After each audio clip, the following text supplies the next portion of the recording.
എന്താണ് art healing? ആരാണ് ഒരു ആർട്ട് ഹീലർ? ആർട്ട് ഹീലറിനെ പറ്റി പറയുന്നതിന് മുമ്പ് ടോക്ക് തെറപ്പിയിൽ വരുമ്പോൾ നമ്മളെന്താ ചെയ്യാറ്, നമുക്ക് നമ്മുടെ പ്രശ്നങ്ങളെ പറ്റി സംസാരിക്കാൻ ബുദ്ധിമുട്ടുള്ളൊരു കാര്യമാണ്. അത് നമ്മുടെ കണ്ടീഷനിങ്ങോ വാട്ട് എവർ റീസൺസ് നമുക്കത് പ്രയാസമാണ്. നമ്മൾ ഇത്രേ പറയുള്ളൂ, ഇത് പറയരുത്, ആൾക്കാരെന്ത് വിചാരിക്കും, ഇതൊക്കെയല്ലേ. ആർട്ട് ഹീലിങ്ങിൽ എനിക്ക് നിങ്ങളുടെ കഥകൾ കേൾക്കണ്ട. I don't need to hear back story അറിയേണ്ട ആവശ്യമില്ല.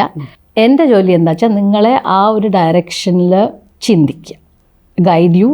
ആ ഒരു ഡയറക്ഷനിൽ നിങ്ങളുടെ തോട്ട്സ് അങ്ങോട്ട് വന്നാൽ നിങ്ങൾ ഒരു സ്വയം ഹീൽ ചെയ്യണ പോലത്തെ ഒരു ടെക്നീക്കാണ്. അപ്പോൾ ക്യാൻവസിലോ ക്ലേയോ പല മീഡിയംസ് ഓഫ് ആർട്ട് നമ്മൾ യൂസ് ചെയ്യും. അത് വെച്ച് നിങ്ങളെ തന്നെ ഹീൽ ചെയ്യുന്നുള്ള രീതിയാണ്. അത് ഒരിക്കൽ നമ്മുടെ ഉള്ളിൽ നിന്ന് അത് പുറത്ത് വന്ന് കഴിഞ്ഞാൽ പിന്നെ അതൊരു പ്രശ്നമല്ല എന്നുള്ളൊരു തിയറിയാണ്. അപ്പോൾ ഈ ആർട്ട് ഹീലിംഗ് അതായത് ചെയ്യപ്പെടുന്ന ആൾക്ക്, എനിക്കിപ്പോൾ ഒരു പ്രശ്നമുണ്ട്, ഞാൻ മാഡത്തിൻ്റെ അടുത്ത് വന്ന് ആർട്ട് ഹീലിംഗ് ചെയ്യുവാണ്, ഞാനപ്പോൾ ഒരു ചിത്രം വരെ അറിഞ്ഞിരിക്കണമെന്ന് നിർബന്ധമുണ്ടോ? ഇല്ല. കാരണം നമ്മൾ എന്ത് വരയ്ക്കണു അല്ലെങ്കിൽ എത്ര ഭംഗിയായി വരയ്ക്കണു എന്നല്ല, ആ ഒരു പ്രോസസ്സാണ് ഇമ്പോർട്ടൻറ്റ്. ഇൻഫാക്ട് വരയ്ക്കാൻ അറിയണ ആൾക്കാണ് ആ പ്രഷറുള്ളത്, ഏത് ഭംഗിയാക്കണം എന്നുള്ളത്. തീർച്ചയായിട്ടും. അപ്പോൾ ഇല്ലാത്ത ആൾക്ക് ആക്ച്വലി ഇറ്റ് വർക്ക്സ് ബെറ്റർ. അതായത് സ്കില്ലില്ലാത്ത ആൾക്കും ഇത് ചെയ്യാം. പക്ഷേ ഇപ്പം നമ്മൾ വരയ്ക്കുന്ന ആ വരച്ചതിൽ നിന്നാണോ അതിൻ്റെ സൊല്യൂഷൻ ഫൈൻഡ് ഔട്ട് ചെയ്യുക? എങ്ങനെയാണ് ഇത് ഫൈൻഡ് ഔട്ട് ചെയ്യാൻ പറ്റുന്നത്? അപ്പോൾ ഒരു ഗൈഡഡ് വിഷ്വലൈസേഷൻ ഉണ്ട്. അപ്പം നിങ്ങൾ ആദ്യം നമ്മൾ എന്തായാലും ഒരു സംസാരിക്കൽ വേണമല്ലോ, എന്താണ് എന്തിനാണ് എന്നൊക്കെ ഉള്ളത്. അത് അറിഞ്ഞുകൊണ്ട് ഒരു ഗൈഡഡ് വിഷ്വലൈസേഷൻ കൊണ്ടാണ് നമ്മൾ തുടങ്ങുക. ഒരു മെഡിറ്റേഷൻ പോലെയാണ്. നിങ്ങൾ എൻ്റെ ശബ്ദം മാത്രമേ കേൾക്കുള്ളൂ. നിങ്ങളതിൽ എന്താ പറയുക കോൺസെൻട്രേറ്റ് ചെയ്തിരിക്കുമ്പോൾ ചില ഇമേജസ് നമ്മുടെ മനസ്സിൽ വരും. അതിനെയാണ് നമ്മൾ വരയ്ക്കാൻ ശ്രമിക്കുക. അത് അങ്ങനെ തന്നെ മനസ്സിൽ കാണുന്ന പോലെ വരയ്ക്കാൻ പറ്റണമെന്നും ഇല്ല. കുറച്ചുകൂടെ പറഞ്ഞു കഴിഞ്ഞാൽ ഒരു ഓഡിയോ നമ്മൾ കേൾക്കും. ആ ഓഡിയോ കേട്ട് നമ്മൾ ആ ഓഡിയോ കേൾക്കുമ്പോൾ നമ്മുടെ മനസ്സിൽ എന്താണോ വിഷ്വൽ വരുന്നത്, എന്ത് ഇമേജ് ആണോ വരുന്നത്, ആ പടം നമ്മൾ വരയ്ക്കാൻ ശ്രമിക്കുക. അത് നമ്മളിപ്പോൾ ഒരു ഇമേജ് കാണുന്നു, നമുക്കത് വരയ്ക്കാൻ പറ്റുന്നില്ല. പക്ഷെ അതിനെ നമുക്ക് നമ്മുടെ രീതിയിൽ നമ്മളോട് തന്നെ പറഞ്ഞ് മനസ്സിലാക്കുകയാണ്, എനിക്ക് ഈ കളറാണ് ഇതിനെ സിമ്പിളൈസ് ചെയ്യണം, അല്ലെങ്കിൽ ഈ ഷേപ്പാണ് ഇത്, that's what it means to be. അത് മതി. എത്ര അബ്സ്ട്രാക്റ്റ് വേണമെങ്കിലും ആവാം. കാരണം നമ്മൾ മാത്രമേ അറിയുള്ളൂ.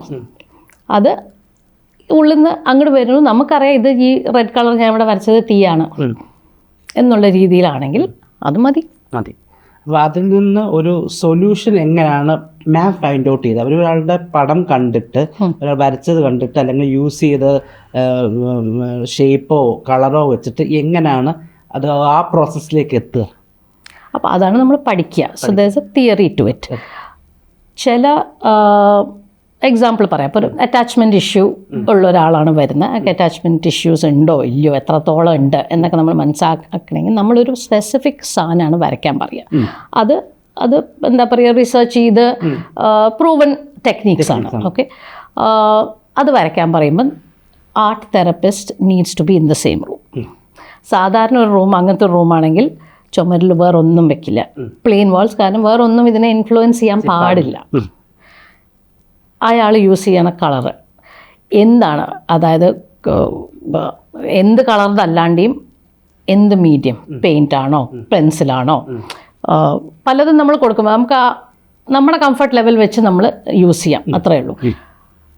ബ്രഷ് സ്ട്രോക്കിൻ്റെ ഡയറക്ഷൻ, അതിൽ പ്രഷർ, പെൻസിൽ കൊണ്ട് വരയ്ക്കുകയാണെങ്കിൽ ആ പ്രഷർ എത്രയാണ്, ഒരു ബേർഡ്സ് നെസ്റ്റാണ് വരയ്ക്കാൻ പറഞ്ഞു വെച്ചാൽ അതിൽ ബേർഡ്സ് നെസ്റ്റിൽ മുട്ടയുണ്ടോ, ബേർഡുണ്ടോ, ഇത് എല്ലാം ബാധിക്കും ടു അണ്ടർസ്റ്റാൻഡ് ആ അറ്റാച്ച്മെൻറ്റ് ഇഷ്യൂ എത്രത്തോളം ആഴമുണ്ട് അതിനെന്നുള്ളത്. ഒരു ചുരുക്കി പറഞ്ഞു കഴിഞ്ഞാൽ, മാം ഇപ്പം ഒരു അറ്റാച്ച്മെൻറ്റ് ഇഷ്യൂ ഉള്ള ഒരു ഭാര്യയും ഭർത്താവും തമ്മിൽ അധികം ഒത്തുപോകാത്ത ഒരാളോട് വരയ്ക്കാൻ പറയുകയാണെങ്കിൽ, ചിലപ്പോൾ ആ കൂടിനകത്ത്, കിളിക്കൂടിനകത്ത് ഒരു ഒരു പ്രാവ് മാത്രമേ കാണത്തുള്ളൂ. അപ്പം മാമിന് മനസ്സിലാക്കാം അത് ഒരു സ്റ്റാർട്ടിങ് പോയിന്റ്. പിന്നെ നമ്മൾ അടുത്ത സ്റ്റെപ്പിലേക്ക് അങ്ങനെ ഉണ്ട്. ലൈക്ക് എല്ലാ തെറപ്പിയും വെച്ചും എനിക്ക് പറയാനുള്ളത്, നമ്മൾ എത്രത്തോളം നമ്മളോട് സ്വയം ഓണസ്റ്റി കാണിക്കുന്നു അത്ര ഈസിയറാണ് തെറപ്പി. ഇപ്പം മാഡം മുമ്പ് പറഞ്ഞു, നമുക്ക് ഇപ്പോഴത്തെ കാലഘട്ടത്തിൽ പല ആളുകൾക്കും പല ഇഷ്യൂസും, അത് പ്രൈവറ്റ് ആയിട്ടുള്ള ഇഷ്യൂസ് നമുക്ക് ആർക്കും വിശ്വസിച്ച് പറയാൻ പറ്റാത്തൊരു സാഹചര്യം. അപ്പം അങ്ങനെയുള്ളവർക്ക് ഈ തെറാപ്പി പ്രയോജനപ്പെടില്ല. പെടും. കാരണം ഇത് പറഞ്ഞ പോലെ എനിക്ക് അറിയണ്ട കഥ. ഓക്കെ, നിങ്ങൾക്ക് സംസാരിക്കണമെങ്കിൽ I am here to listen എന്നുള്ള രീതിയേ ഉള്ളൂ. So basically that's why set അവനവനോട് സത്യം നമ്മൾ എത്രത്തോളം പറയുന്നു, it's easier to come out of that issue. അങ്ങനെ നമ്മൾ തന്നെ നമ്മളുടെ ആ ഒരു പ്രശ്നത്തിൽ നമ്മൾ സൊല്യൂഷൻ നമുക്ക് എല്ലാവർക്കും ചെയ്യാൻ പറ്റും. നമ്മുടെ ബോഡി ചെയ്യുന്ന പോലെ ബോഡി നമുക്കൊരു വൂണ്ട് ഉണ്ടായാലും മുറിവ് ഉണ്ടായി കഴിഞ്ഞാൽ ബോഡി തന്നെ ഹീൽഡ് ആവും എന്നൊരു പ്രോസസ്സിലേക്ക് വരുമ്പോൾ നമുക്ക് നമ്മുടെ പ്രശ്നങ്ങളും അതുപോലെ തന്നെ ചെയ്യാൻ പറ്റും. നമുക്കിപ്പോൾ ബോഡി പെയിൻ വരുമ്പോൾ തന്നെ എനി ഫിസിക്കൽ പെയിൻ ഒരു ഇമോഷണൽ കണക്റ്റ് ഉണ്ട്. അതെ, അതായത് സപ്രസ്ഡ് ഇഷ്യൂസ് നമ്മൾ പല ഫിസിക്കൽ ചിലപ്പോൾ നമ്മളത് സപ്രസ്ഡ് ആണ് നമ്മൾ തന്നെ അറിയുന്നില്ല. അപ്പോൾ ഈ ആർട്ട് തെറാപ്പിയിൽ കൂടി എങ്ങനെയാണ് അത് ഹീൽ ചെയ്യപ്പെടുന്നത്? സോ നമ്മൾ വരയ്ക്കുമ്പോൾ നമ്മൾ ഈ തോട്ടിനെ റീഫ്രെയിം ചെയ്യാൻ നോക്കും. നെഗറ്റീവ് തോട്ടിനെ പോസിറ്റീവ് തോട്ടാക്കി റീഫ്രെയിം ചെയ്താൽ ഓക്കെ. അതായത് ഞാൻ മനസ്സിലാക്കിയ കാര്യം പറഞ്ഞാൽ, ഒരു പടം വരയ്ക്കാൻ പറയുമ്പോൾ ആദ്യം വരയ്ക്കുമ്പോൾ നിങ്ങൾക്ക് കിട്ടുന്ന ഒരു ഇമേജ് ഉണ്ടല്ലോ, ആ ഇമേജിൽ നിന്ന് നമുക്ക് മാമിന് മനസ്സിലാക്കാൻ പറ്റും എന്താണ് ചേഞ്ച് ചെയ്യുന്നത്. അത് ഒരു കളർഫുൾ ഇമേജിലേക്ക് കൺവേർട്ട് ചെയ്യുന്നിടത്ത് നിങ്ങളുടെ പ്രശ്നം മാറും. അത് തന്നെയല്ലേ? കളർഫുൾ ആവണമെന്നില്ല. ബെറ്റർ ഇസ് സബ്ജക്റ്റീവ്, അതായത് ഓരോരുത്തരുടെ ഇതല്ലേ. പക്ഷേ ആ ഒരു തോട്ട് ഉണ്ടല്ലോ, എന്നെ കൊണ്ട് പറ്റില്ല എന്നാണെങ്കിൽ വിചാരിച്ചു. എല്ലാവർക്കും സെൽഫ് ഡൗട്ട് നമുക്ക് എല്ലാവർക്കും ജീവിതത്തിൽ എപ്പോഴെങ്കിലൊക്കെ വന്നിരിക്കുന്ന ഒരു തോട്ടാണ്. ആ തോട്ട് മാറ്റണമെങ്കിൽ ഞാൻ മതി എന്നുള്ള തോട്ടിലേക്ക് മാറ്റണം. ഒരു സെൽഫ് കോൺഫിഡൻസ് അച്ചീവ് ചെയ്യാനായിട്ട്. അപ്പം പൊതുവെ സിംഗിൾ സെഷൻസ് ആണ് കൂടുതൽ. ഇതൊരു ഗ്രൂപ്പിലേക്കോ അല്ലെങ്കിൽ നമ്പേഴ്സ് കൂട്ടിയാൽ ഇത് തെറാപ്പി നടക്കും? ഇഷ്യൂ എന്താണെന്ന് അനുസരിച്ച്. ഗ്രൂപ്പ് തെറപ്പി യൂഷ്വലി ഒരു ഡീസ്ട്രെസ് ചെയ്യാനോ അങ്ങനെ ഒരു ജനറൽ ഇതിലേക്ക് മാത്രം, സ്ട്രെസ് റിലീവിങ് ഇത് മാത്രമേ അങ്ങനെ പോവാറുള്ളൂ. കാരണം ഗ്രൂപ്പിൽ ഇപ്പോൾ റിട്രീറ്റിനൊക്കെ പോകുമ്പോൾ ഗ്രൂപ്പിലുള്ള ആൾക്കാർക്ക് അതൊരു സേഫ് സ്പേസ് ആണെന്നറിയാം. അവിടെ അവർ സംസാരിക്കുന്ന ആ റിട്രീറ്റിന് പുറത്തു പോകാൻ പോകുന്നില്ല എന്നുള്ളൊരു വിശ്വാസം കൊണ്ട് മാത്രം അവിടെ വെച്ച് അവർ ഷെയർ ചെയ്യും. റിട്രീറ്റ് എന്ന് പറയുമ്പോൾ ഈ പറഞ്ഞ ഒരു കോർപ്പറേറ്റ്സോ അല്ലെങ്കിൽ ഒരു കൊളീഗ്സോ ഫ്രണ്ട്സോ ഫാമിലീസോ ആണെങ്കിൽ ഓക്കെ എന്നാണോ? അല്ല, സ്ട്രേഞ്ചേഴ്സ് ആണ്. ഫാമിലീസോ ഫ്രണ്ട്സോ നമ്മൾ അറിയുന്ന ആൾക്കാരോടാണ് നമ്മൾ പറയാണ്ടിരിക്കുന്നത്. മനസ്സിലായി. ഓക്കെ അല്ലേ? സ്ട്രേഞ്ചേഴ്സ് ആവുമ്പോൾ അനോണിമിറ്റിയിൽ ഒരു സ്ട്രെങ്ത് ഉണ്ട്, ഒരു കംഫർട്ട് ഉണ്ട്. എന്നെ അറിയുന്ന അല്ലല്ലോ. ഞാൻ ഇനി ഇവിടുന്ന് 3 ദിവസം കഴിഞ്ഞാൽ ഇയാളെ കാണാൻ പോകുന്നില്ലല്ലോ. ഈ ഏജ് ഗ്രൂപ്പ് അത് അങ്ങനെ ഒരു കൺസിഡറേഷൻ ഉണ്ടോ? ഇന്ന ഏജ് ഗ്രൂപ്പ് തൊട്ട് ഇന്ന ഏജ് ഗ്രൂപ്പ് അവരൊരു ഗ്രൂപ്പ് എന്നുള്ള രീതി ഇല്ല. എല്ലാ ഏജ് ഗ്രൂപ്പും എല്ലാം മിക്സ്ഡ് ആണ്. മിക്സ്ഡ് ഗ്രൂപ്പ്സും ആവാം. ജെൻഡർ ഒരേ ജെൻഡറിൻ്റെ ആൾക്കാരാവണം എന്നുമില്ല. മിക്സ്ഡ് ഗ്രൂപ്പ് റിട്രീറ്റ്സും ഉണ്ട്. ഇറ്റ്സ് ഓൾവേസ് എന്താ പറയുക, നമുക്ക് എല്ലാവർക്കും ഒരേ പ്രോബ്ലം ആണെന്ന് മനസ്സിലാവുമ്പോൾ ഒരു സമാധാനം. സ്കൂൾസിൽ അല്ലെങ്കിൽ ഈ ഓഫീസ് സ്ട്രക്ചേഴ്സിൽ ഒരു ഇപ്പോൾ സ്ട്രെസ് റിലീഫ് ആണെങ്കിൽ അല്ലെങ്കിൽ ആ ഒരു കാൽക്കുലേഷൻ ആണെങ്കിൽ പോലും അങ്ങനെ പോസിബിലിറ്റി ഉണ്ടോ? ചെയ്യാറുണ്ട്. കോർപ്പറേറ്റ്സിലൊക്കെ ഹൈ സ്ട്രെസ്ഫുൾ ജോബാണ്. എവറിബഡി ഒരു സ്റ്റെപ്പ് ബാക്ക് എപ്പോഴെങ്കിലും ഒരു ആവശ്യമാണ്. കുറച്ച് ഇൻവേർഡ് നോക്കാനും പേഴ്സണൽ ഗ്രോത്ത് ഉണ്ടെങ്കിലേ ബിസിനസ് ഗ്രോ ചെയ്യുള്ളൂ. അതിൻ്റെ ഒരു ഭാഗമായിട്ടാണ് ടീം ബിൽഡിങ്ങും ചെയ്യാം. വിഷൻ ബോർഡിങ് എന്ന് പറഞ്ഞാൽ നമുക്കൊരു വിഷൻ, എല്ലാവർക്കും ഒരു ഡ്രീമും വിഷനും, വലിയ വീട് വേണം, കാറ് വേണം, എല്ലാം ഉണ്ടല്ലോ. പക്ഷേ ഇത് റിയലൈസ് ചെയ്യണമെങ്കിൽ നമ്മുടെ കോറായിട്ട് അത് അലൈൻ ആവണം. അപ്പം നമ്മൾ ആരാണെന്ന് നമ്മൾ മനസ്സിലാക്കണം ആദ്യം. അപ്പോൾ അങ്ങനെ ഒരു ലൈനാണ്. ഈ പറഞ്ഞ പോലെ ഇത് ഇപ്പം ഓൺലൈനിലും ഓഫ്ലൈനിലായിട്ടും ഈ തെറാപ്പീസ് ചെയ്യാൻ പറ്റുമോ? കാരണം മാം ഓൺലൈൻ തെറാപ്പീസ് ചെയ്യുന്നുണ്ടെന്ന് പറയുന്നു. അപ്പം അതെങ്ങനെയാണ് പോസിബിൾ? അത് ഓൺലൈനിൽ ചെയ്യാറുണ്ട്. കാരണം ഇത് സെയിം റീസൺ, അതായത് ഓൺലൈൻ ഇരിക്കുമ്പോൾ ആ അനോണിമിറ്റി ഉണ്ട് ആൾക്കാർക്ക്. മിക്കവാറും വീഡിയോ ഓഫ് ചെയ്തിടുകയും ചെയ്യും. ചെയ്യാൻ എനിക്ക് ഇഷ്ടമല്ല. ചെയ്യാറുണ്ട് ബിക്കോസ് അത് ആവശ്യം വരുമ്പോൾ ആൾക്കാർ വിളിക്കുമ്പോൾ ചെയ്യാറുണ്ട്. പക്ഷേ ഇറ്റ്സ് വെരി പവർഫുൾ. ചെയ്യുമ്പോൾ കുറേ ഇമോഷൻസ് പുറത്ത് വരും. ഓഫ്ലൈൻ ചെയ്യുമ്പോൾ എന്താ വെച്ചാൽ നമുക്ക് നേരെ നിൽക്കുന്ന ആൾക്കാരെ അപ്പം സഹായിക്കാൻ പറ്റും. യു ഹാവ് ഓൺലൈൻ ഞാൻ ഈ സ്ക്രീനിൻ്റെ ഇപ്പുറത്തിരിക്കുന്നു, അപ്പുറത്ത് ആളിരുന്ന് കരയണു, എനിക്കൊന്നും ചെയ്യാൻ പറ്റില്ല. So it's not something I prefer. പക്ഷേ കോർപ്പറേറ്റ്സ് ആണെങ്കിലും അങ്ങനത്തെ ആൾക്കാർക്ക് ഓൺലൈനാണ് അവർ പ്രിഫർ ചെയ്യണം. അപ്പം നമ്മൾ ചെയ്യും. ഒരു തെറാപ്പി സെഷൻസ് എടുക്കുന്ന ഒരു ക്ലിനിക്കൽ തെറാപ്പി ചെയ്യുന്ന ഒരാളും ആ സെഷൻസും ഈ ആർട്ട് തെറാപ്പി തമ്മിലുള്ള മേജർ ഡിഫറൻസ് എന്താ? ഒരു സൈക്കോളജിസ്റ്റ് അല്ലെങ്കിൽ സൈക്കട്രിസ്റ്റിനെ പോയി കണ്ട് ത്രൂ മെഡിക്കേഷനോ അല്ലെങ്കിൽ അങ്ങനെ പോകുന്നതും ഒരു ആർട്ട് തെറാപ്പിയും തമ്മിലുള്ള ഡിഫറൻസ് എന്താ? ക്ലിനിക്കലും നോൺ ക്ലിനിക്കലും. അപ്പോൾ അതാണ് ഞാൻ നേരത്തെ പറയാം, ക്ലിനിക്കൽ ഈസ് എ സൈക്കാട്രിസ്റ്റ് ആവശ്യമാണ്. നമുക്കും എന്താ പറയുക അത് ചെയ്യാനുള്ള അധികാരമില്ല, because you are not qualified to എന്താ പറയുക പ്രിസ്ക്രൈബ് മെഡിക്കേഷനൊന്നും നമുക്ക് കൊടുക്കാൻ പറ്റുന്നില്ല.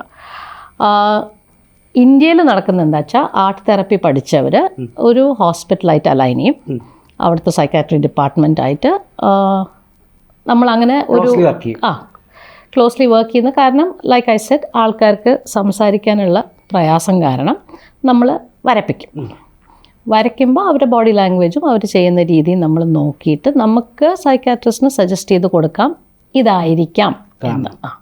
പിന്നെ അവർ സംസാരിക്കുന്ന അതും കൂടെ ഇൻക്ലൂഡ് ചെയ്ത് പോകുമ്പോൾ അങ്ങനെയാണ് സാധാരണ ചെയ്യാറ്. നോൺ ക്ലിനിക്കലായി ചെയ്യുമ്പോൾ നമ്മൾ ഇമോഷൻസ് ആയിട്ട് ഡീൽ ചെയ്യുന്നുള്ളൂ. സോ ഫിയർ, ആൾക്കാരെന്ത് പറയുന്നോ, അല്ലെങ്കിൽ ഇത് ഞാൻ ഫെയിലായി പോയാലെന്നോ, അല്ലെങ്കിൽ feelings of shame, guilt, regret, self doubt, ഇങ്ങനത്തെ ലോസ്, ഗ്രീഫ്. ആൾക്കാർ നമുക്കൊരു ലോസ് വരുമ്പോൾ, ഇവിടെ എന്താ നമ്മുടെ കേരളത്തിൽ ഫ്ലഡ്സ് വന്നില്ലേ, ആ സമയത്താണ് ആക്ച്വലി ആർട്ട് തെറപ്പി ഇവിടെ കുറച്ചും കൂടെ പോപ്പുലർ ആയത്. കാരണം എസ്പെഷ്യലി കുട്ടികൾക്ക് ആ ഒരു അവരെന്തൊക്കെ സാധനങ്ങൾ പോയി പലതും നഷ്ടപ്പെട്ടല്ലോ, ആ ഒരു ഫീലിംഗ് ഓഫ് ലോസ് പുറത്ത് വരാനായിട്ടുള്ളൊരു മാർഗമായിരുന്നു ട്രോമ. എനിക്കൊക്കെ ഇന്ത്യയിൽ ആർട്ട് തെറാപ്പി ഒന്ന് ജസ്റ്റ് ബൂമായി വരുന്നതേ ഉള്ളൂ. ഇത് ശരിക്കും ഇതിൻ്റെ ഒരു ഒറിജിനൽ എവിടുന്നാണ് ഈ art therapy? So there R associations. നമ്മൾ ഇന്ത്യയിൽ കോഴ്സസ് ഇല്ല, പക്ഷേ അബ്രോഡ് US-ലും UK-ലും ഇത് പഠിക്കുക വെച്ചാൽ നമ്മൾ ഡോക്ടറിനെ പഠിക്കുന്ന പോലെ തന്നെ ഒരു 5 കൊല്ലത്തെ കോഴ്സും ഇത്ര മണിക്കൂർ സൂപ്പർവിഷനും ഹോസ്പിറ്റൽസിൽ പോയി ഇത് അഡ്മിനിസ്റ്റർ ചെയ്യാനും ഒക്കെ കഴിഞ്ഞിട്ടേ ഡിഗ്രി കിട്ടുള്ളൂ. Okay, American association of art therapist, British association of art therapist എന്ന് പറഞ്ഞ ഓർഗനൈസേഷൻസ് തന്നെ ഉണ്ട്. ഓക്കെ, ഒരു കോൺഫിഡൻസ് ലെവൽ കുറഞ്ഞൊരു കുട്ടിക്ക് ആർട്ട് തെറാപ്പിയിലൂടെ കോൺഫിഡൻസ് വീണ്ടെടുക്കാൻ പറ്റും? കുട്ടികളുടെ എന്താ പറയുക ഒരു പ്രത്യേകത എന്താ വെച്ചാൽ അവർക്ക് പേടിയില്ല. ആക്ച്വലി വരയ്ക്കാൻ പറഞ്ഞാൽ അവർ വരയ്ക്കും. നമുക്ക് അഡൾട്ട്സിനെ ഉള്ളൂ ഒരു ഹെസിറ്റേഷൻ ഇതൊക്കെ. അപ്പോൾ കുട്ടികൾക്ക് ആക്ച്വലി, കാരണം ഇത് പറഞ്ഞ പോലെ അവർ ഓണസ്റ്റാണ് ടു ദംസെൽസ്. അവർക്ക് പ്രശ്നം ഉണ്ടെങ്കിൽ പ്രശ്നം ഉണ്ടെന്ന് അവർ തുറന്ന് പറയുന്ന അറ്റ്ലീസ്റ്റ് ഇപ്പോഴത്തെ കുട്ടികൾ. അപ്പോൾ അത് ഈസിയാണ് ആ കോൺഫിഡൻസ് വരുത്താനും ആ പേടി മാറ്റാനും. So fear is A very real thing. അത് ആർട്ട് തെറപ്പിയോടെ മാറ്റാൻ, ആ നമ്മൾ വരയ്ക്കുമ്പോൾ നമുക്ക് എനിക്കിത് ചെയ്യാൻ പറ്റുന്നുള്ള ഒരു കോൺഫിഡൻസ് മാത്രമേ വരുത്തേണ്ട ആവശ്യമുള്ളൂ. അത് എല്ലാ ഇതിലും ട്രാൻസ്ലേറ്റ് ചെയ്തോളും. അതുപോലെ ലഹരിക്ക് അടിമയായിട്ടുള്ള കുട്ടികൾ അല്ലെ ഒരു വ്യക്തി, ഇവർക്കൊക്കെ ഇവരുടെയൊക്കെ ഈ ഹാബിറ്റ് കട്ട് ചെയ്യാൻ പറ്റുമോ ആർട്ട് തെറാപ്പിയിലൂടെ? ഹാബിറ്റിൻ്റെ എക്സ്റ്റെൻറ്റ് പോലെ ഇരിക്കും അത്. ആർട്ട് തെറപ്പിക്ക് ചെയ്യാൻ പറ്റുന്ന എന്താ വെച്ചാൽ ഒരു ഫോക്കസ് കൊണ്ടുവരാൻ പറ്റും. നമ്മൾ ആ ആർട്ട് വരച്ചുകൊണ്ടിരിക്കണ ഒരു സമയമുണ്ടല്ലോ, എലിസബത്ത് തന്നെ വരയ്ക്കുമെന്ന് പറഞ്ഞില്ലേ അന്ന്, ആ വരയ്ക്കണ സമയത്ത് നമ്മൾ അതിൽ മാത്രമേ ഫോക്കസ്ഡ് ഉള്ളൂ.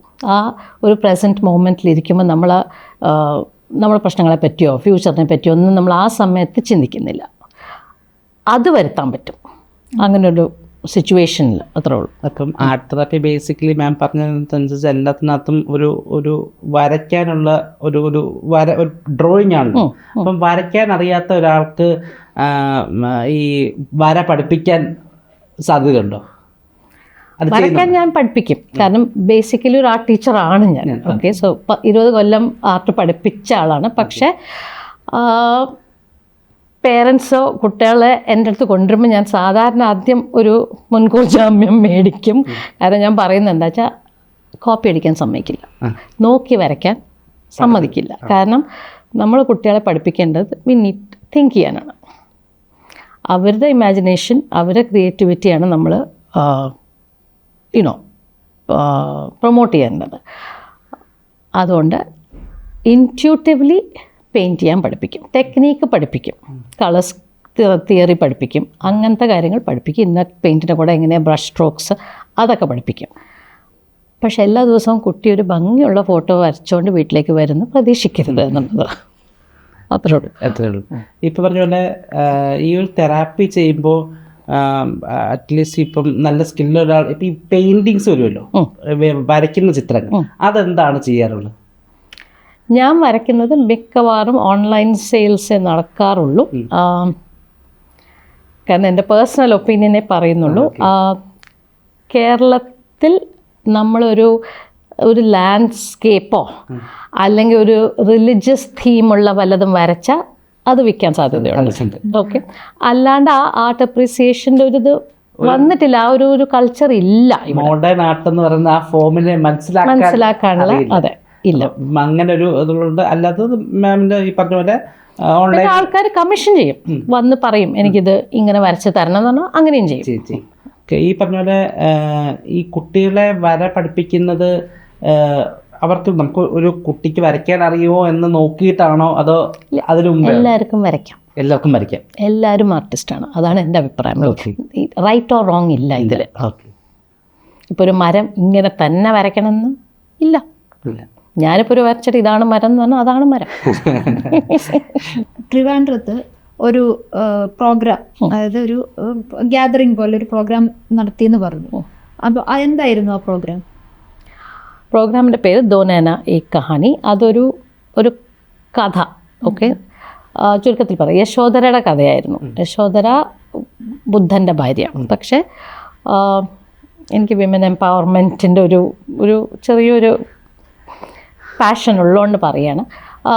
ഫ്രം യശോധരാസ് പോയിൻ്റ് ഓഫ് വ്യൂ, അതായത് കുട്ടി ജനിക്കുന്നു, ഇയാൾ സ്ഥലം വിടുന്നു, അങ്ങനെ ബുദ്ധനായി വലിയ ആളായി. അയാൾ ചെയ്തത് തെറ്റോ ശരിയോ എന്ന് നമ്മൾ പറയുന്നില്ല. പക്ഷെ ആ സ്ത്രീ എന്തനുഭവിച്ചിരിക്കും, ആൾക്കാരെന്ത് പറഞ്ഞിരിക്കും, ആ കുട്ടിയെ തന്നെ വളർത്തുന്നതും ആ ബുദ്ധിമുട്ടുകളിലാണ് നമ്മൾ ഫോക്കസ് ചെയ്യുന്നത്. അപ്പോൾ അത് കഥയാണ്. കഥയുടെ ബ്രേക്കിൽ കോണ്ടെക്സ്റ്റിൽ സെറ്റ് ചെയ്ത പാട്ടുകളാണ്. പാട്ടുകൾ മലയാളത്തിലും തമിഴിലും ഹിന്ദിയിലും സിന്ധിയിലും പഞ്ചാബി ഒക്കെ, അതായത് ആ കോണ്ടെക്സ്റ്റിൽ സിനിമാ പാട്ട്. അപ്പോൾ ആൾക്കാർക്കും കൂടെ പാടാനുള്ള, അന്ന് സ്റ്റേജിൽ ഞങ്ങൾ ചെയ്യുമ്പോൾ കൂടെ പാടിയിരുന്നു ആൾക്കാർ, ഓഡിയൻസിലിരുന്നുകൊണ്ട്. അതേ സമയത്ത് ഈ കഥയെ ലൈവായിട്ട് ആർട്ടിസ്റ്റുകൾ ബാക്ക്ഡ്രോപ്പ് ആയിട്ട് വരയ്ക്കുകയാണ്. പറയുന്ന കഥയ്ക്ക് ആസ്പദമായിട്ടൊരു പെയിന്റ്, അത് അവരുടെ ഇൻ്റർപ്രിട്ടേഷൻ. അപ്പം ഈ ഷോ തീരുമ്പോൾ ഒരു പെയിന്റിങ് കംപ്ലീറ്റ് ആകുകയാണ്. ആ പെയിന്റിങ്സും എന്ത് ചെയ്യും? ആ പെയിന്റിങ്സ് എന്താണ് ചെയ്യുക? ആദ്യത്തെ ഷോ നമ്മൾ ചെയ്തപ്പോൾ നമ്മൾ ആക്ച്വലി പാലിയം ഇന്ത്യക്ക് വേണ്ടി ഒരു എന്താ പറയുക, ഡൊണേഷൻ മാതിരിയുള്ളൊരു, അവർക്ക് വേണ്ടി നമ്മൾ ചെയ്യുന്നു പറഞ്ഞിട്ടാണ് ചെയ്തത്. അപ്പോൾ പ്രൊസീഡ്സ് മുഴുവൻ അവർക്കാണ് പോയത്. അന്ന് ഓപ്ഷനായിട്ടാണ് ആ പെയിൻറ്റിങ്സ് പോയത്. ഓക്കെ, അപ്പം നെക്സ്റ്റ് ഇവന്റ് എന്നാണ്? നെക്സ്റ്റ് ഇവന്റ് 28 ജൂൺ കൊച്ചിയിൽ JT പാക്കിൽ വെച്ചാണ് ചെയ്യുന്നത് നമ്മൾ. അവിടെ മധുശ്രീം മധുവന്തി രമേശ് നാരായണൻ്റെ മക്കളാണ് പാടുന്നത്. പിന്നെ മെയിൽ വോയിസ് ഒരു ദേവാനന്ദ് SP, പത്മകുമാർ സാറിൻ്റെ മകനാണ്. അവരാണ് പാട്ടുകാരൻ. പെയിൻറ് ചെയ്യാൻ പോണത് ഷീല കൊച്ചൗസേപ്പും ദിവ്യ തോമസുമാണ്. Okay okay. അപ്പം ഈ പറയുന്ന ഒരു വുമൺ എംപവർമെന്റിന്റെ കാര്യം പറഞ്ഞപ്പോൾ വെന്നിന്റെ ഒരു ട്രിവാൻഡ്രം ചാപ്റ്ററിന്റെ ഒരു ഫൗണ്ടർ കൂടെയാണല്ലോ. ഫൗണ്ടർ ചെയറായിരുന്നു. എന്താണ് എങ്ങനെയാണ് വെന്നിന്റെ ഒരു വർക്കിംഗ് സ്റ്റൈലിനെ കുറിച്ച് ഇപ്പോൾ തോന്നുന്നത്? വെന്ന് വിമൻ എംപവർമെൻറ്റ്, ഒരു സിസ്റ്റർഹുഡ്. അതായത് നമ്മൾ വിമൻ സപ്പോർട്ടിങ് വിമൻ, അത്ര മാത്രമേ ഉള്ളൂ. അതായത് പൈസ കൊടുത്ത് സപ്പോർട്ട് ചെയ്യുന്നല്ല. പക്ഷേ ഓരോരുത്തരുടെ ബിസിനസ്സിനെയും അപ്സ്കെയിൽ ചെയ്യാനോ അല്ലെങ്കിൽ അവരെ ബിസിനസ് വളരാനുള്ള ആൾക്കാരായിട്ട് കണക്ട് ചെയ്ത് കൊടുക്കുക, വർക്ക്ഷോപ്സ് നടത്തുക, സെമിനാർസ് നടത്തുക, അവരെ സ്കിൽസ് അപ്ഗ്രേഡ് ചെയ്യാൻ ഉള്ള ഒരു സാഹചര്യം. അതല്ലാണ്ട് സോഷ്യലി നമ്മൾ ഓണത്തിനായാലും വിഷുവിനായാലും ദീപാവലിക്കായാലും ഒക്കെ മീറ്റ് ചെയ്യും, ഒരു ബോണ്ട് ക്രിയേറ്റ് ചെയ്യാൻ. അങ്ങോട്ടും ഇങ്ങോട്ടും സർവീസസും പ്രോഡക്ട്സും നമ്മൾ റെക്കമെൻഡ് ചെയ്യും. കാരണം നമുക്ക് ഇവരെ അറിയാം, അപ്പോൾ ധൈര്യത്തിൽ നമുക്ക് റെക്കമെൻഡ് ചെയ്യാൻ പറ്റും. ഓക്കെ. ഇപ്പം ഇപ്പോഴത്തെ ഒരു വെന്നിൻ്റെ വളർച്ച എങ്ങനെയാണ് കാണുന്നത്? 5 ചാപ്റ്റേഴ്സാണ്, 1000-ലധികം മെമ്പേഴ്സാണ്. നമ്മുടെ പുതിയ ചാപ്റ്റർ കോയമ്പത്തൂർ. അപ്പം നമ്മളിപ്പോൾ ഇനി പാൻ ഇന്ത്യ ആവാൻ പോകും. ഓക്കെ. അപ്പം ആർട്ട് ഹീലിംഗ് ഒരു ഡിഫറെൻ്റ് ഏരിയ ആണ്. അപ്പോൾ നമുക്ക് അതിൻ്റെ ഒരു വൈഡർ സ്പേസ് നമുക്ക് ഈ ഒരു ചാപ്റ്ററിലൂടെ കിട്ടിയപ്പോൾ thanks a lot, ma'am, for coming. No, thank you for having me.